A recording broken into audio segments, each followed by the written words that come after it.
আসসালামু আলাইকুম। Hello everyone, কি অবস্থা সবার, কেমন আছেন? আশা করি আল্লাহর রহমতে সবাই ভালোই আছেন। আজকে আমাদের ক্লাস হচ্ছে চেঞ্জিং ওয়ার্ড এর পার্ট হচ্ছে আজকের 4। সরি, পার্ট 4 লেখা হয়নি, পার্ট 4 অর্থাৎ এই টপিক সংবলিত আমাদের অলরেডি 3টা ক্লাস চলে গেছে। আজকের ক্লাসটা হচ্ছে 4 নম্বর ক্লাস। আগেও বলছি, আবার অ্যানাউন্সমেন্ট দিচ্ছি যে এই ক্লাসগুলো আপনাদের ইউটিউবে পাওয়া যাবে, অ্যাটিটিউড অ্যান্ড ম্যানার্স একাডেমি পেজে, যে নাম দেয়া সেম নাম থেকেই আপনার ইউটিউব চ্যানেল রয়েছে। আর একটা ব্যাপার হচ্ছে, এইগুলো কোশ্চেন আকারে পাবেন যদি আপনি অনার্স দ্বিতীয় বর্ষের স্টুডেন্ট হন। এছাড়া আপনার এসএসসি এইচএসসি প্রি লেভেলে সবার জন্য প্রয়োজন গ্রামাটিক্যাল ফ্যাক্ট রয়েছে। আর ওয়ার্ড চেঞ্জ, আপনার পার্টস অফ স্পিচ চেনা জানা, সাফিক্সের জন্য প্রচুর পরিমাণে দরকার। সো কথা না বলে শুরু করি ইনশাল্লাহ। কি লেখা ছিল আমাদের? প্রথমত একটা ওয়ার্ড লেখা ছিল আর্থলি, যেটার অর্থ হচ্ছে পার্থিব। পার্থিব মানে পৃথিবী সংক্রান্ত যে কোনো ব্যাপার। সো এলওয়াই যুক্ত শব্দ থাকলে আমরা সবাই জানি এটা অ্যাডভার্ব হয়, সেটাকে আমাদের পরিবর্তন করে নাউনে নিতে বলছে। তাহলে সেক্ষেত্রে আমরা কি লিখতে পারি? আর্থ অর্থ পৃথিবী, আমরা লিখতে পারি EARTH, আর্থ। শুধু আর্থ কথার অর্থ হচ্ছে আপনার পৃথিবী। ছিল আর্থ পরিবর্তন করে আপনি লিখছেন, সরি, ছিল আর্থলি লিখছেন আর্থ। আর্থলি হচ্ছে আপনার অ্যাডভার্ব আর আর্থ হচ্ছে পৃথিবী। এখন এই চেঞ্জ কিন্তু ওয়ার্ডটা দেখে আপনার একটা কি করতে হবে? সেন্টেন্স তৈরি করতে যেতে হবে। তাহলে আমরা লিখতে পারি the shape of the earth is like, লিখতে পারি the shape of the earth is like, অর্থাৎ শেপ মানে আকৃতি, শেপ অফ দ্য আর্থ অর্থাৎ পৃথিবীর আকৃতি, ইজ লাইক অ্যান অরেঞ্জ, একটা কমলা লেবুর মতো, অ্যান অরেঞ্জ। অর্থাৎ পৃথিবী কিন্তু পুরোপুরি গোলাকার নয়। যারা সায়েন্স ফ্যাকাল্টিতে আছেন এটা ভালো বুঝেন, অন্য ফ্যাকাল্টিতে থাকলে জানার কথা সাধারণ জ্ঞান। পৃথিবী দেখতে সামান্য কমলা লেবুর মতো একটু চ্যাপ্টা। সো সেই লাইনটাকে আমরা ইংরেজিতে লিখছি the shape of the earth is like an orange. পৃথিবীর আকৃতি দেখতে কিছুটা কমলা লেবুর মতো। সেকেন্ড যেটা দেওয়া ছিল সেটা আমাদের অ্যাডজেক্টিভ দেওয়া ছিল পসিবল। পসিবল কথার অর্থ হচ্ছে সম্ভব, যেটা আমাদের পরিবর্তন করে নিতে হবে অ্যাডভার্বে। সেক্ষেত্রে আমরা লিখতে পারি পসিবলি, আমরা লিখতে পারি পসিবল থেকে পসিবলি, POSSIBLY। পসিবলি কথার অর্থ কি? পসিবলি কথার অর্থ হচ্ছে আপনার সম্ভবত।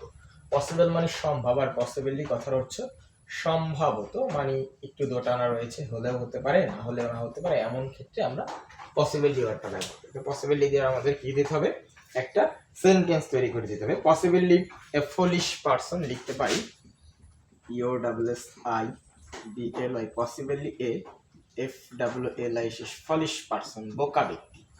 সম্ভবত একজন বোকা ব্যক্তি, একজন বোকা ব্যক্তি দ্বারা কোনো কাজ হয় না, নাকি? Can not do a difficult task, লিখতে পারি can not do a difficult task, অর্থাৎ সম্ভবত একজন বোকা মানুষ দ্বারা যে কোনো ধরনের কঠিন কাজ করানো সম্ভব নয়, বা সম্ভব নয় বলাই চলে। ক্লিন মানে পরিষ্কার, যেটা ছিল আপনার নাউনে পরিবর্তন করতে হবে। অর্থাৎ ক্লিন এই শব্দটা নাউনেও যা, ভার্বেও সে, অর্থাৎ ক্লিন অর্থ পরিষ্কার করাও বোঝায়, যেটা নাউন ও এই ওয়ার্ডটা আবার ভার্ব। তাহলে ক্লিন এটার অর্থ হচ্ছে আপনার পরিষ্কার করা, মানে ভার্ব মানে কোনো কিছুকে করা বোঝায়, পরিষ্কার করা। মার্কার একটু গোলঢল হয়ে যাচ্ছে, যা কিছু করার নেই। সো ক্লিন থেকে আমাদের একটা সেন্টেন্স তৈরি করতে হবে। সেক্ষেত্রে আমরা কি লিখতে পারি? যে ক্লিন দ্য রুম রেগুলারলি, পরিষ্কার করো তোমার কক্ষটি প্রতিনিয়ত। লিখতে পারি ক্লিন দ্য রুম রেগুলারলি, অর্থাৎ প্রতিনিয়তই কি করো? এই কক্ষটিকে তুমি কি করো? পরিষ্কার করো। সেক্ষেত্রে আমরা এটা লিখতে পারি। পরটা লেখা ছিল অ্যাসিভ। অ্যাসিভ মানে অর্জন করা, যেটা আমাদের দেয়া ছিল ভার্বে, কোনো কিছু করাকে ভার্ব বলে, বাট পরিবর্তন করতে বলছে আমাদের কিসে? অ্যাজিটিভ। আমাদের অ্যাসিভ ওয়ার্ডটাকে পরিবর্তন করে যদি অ্যাজিটিভ নিতে যাই তাহলে অ্যাসিভ অ্যাবেল হবে, কারণ অ্যাবেল যুক্ত শব্দ থাকলে সেটা adjective. ACHIEVABLE, achieve able. Achieve able এর কথার অর্থ হচ্ছে আপনার, অ্যাসিভ অ্যাবেল কথার অর্থ আপনি লিখতে পারেন যে অর্জনযোগ্য লিখতে পারেন, অথবা লিখতে পারেন সাধনযোগ্য, বা যেটা সাধনযোগ্য এটাই হয় সাধনযোগ্য, যেটা সাধন করা যায় বা গ্রহণ করা যায় বা পাওয়া যায়। তাহলে সেক্ষেত্রে আপনার কি সেন্টেন্স হতে পারে? এক্ষেত্রে আপনি সেন্টেন্স লিখতে পারেন success is anything is not easily available.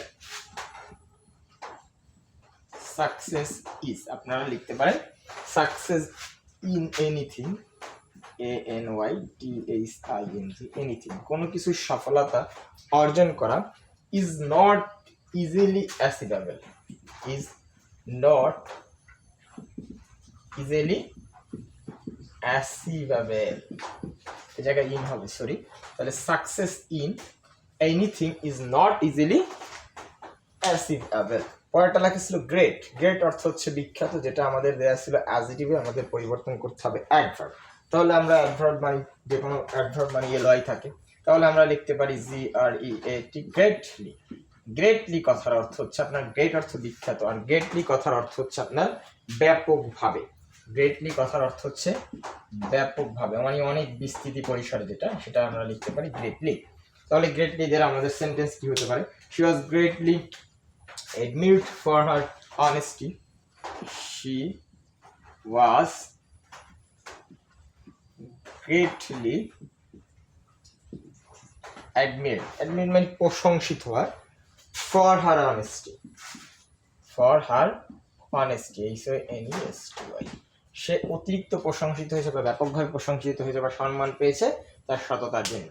Nature কথার অর্থ হচ্ছে প্রকৃতি, বাট এটাকে অ্যাডভার্বে যেতে হবে, তাহলে নেচার থেকে ন্যাচারালি লিখতে পারে NATURALLY।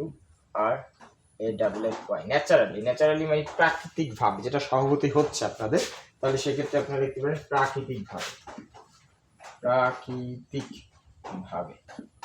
তারপরে এটা দ্বারা আপনার সেন্টেন্স তৈরি করতে হবে। এটা দ্বারা লিখতে পারি কি, he is naturally a peaceful man, প্রকৃতপক্ষে সে একজন শান্তিপূর্ণ মানুষ। He is naturally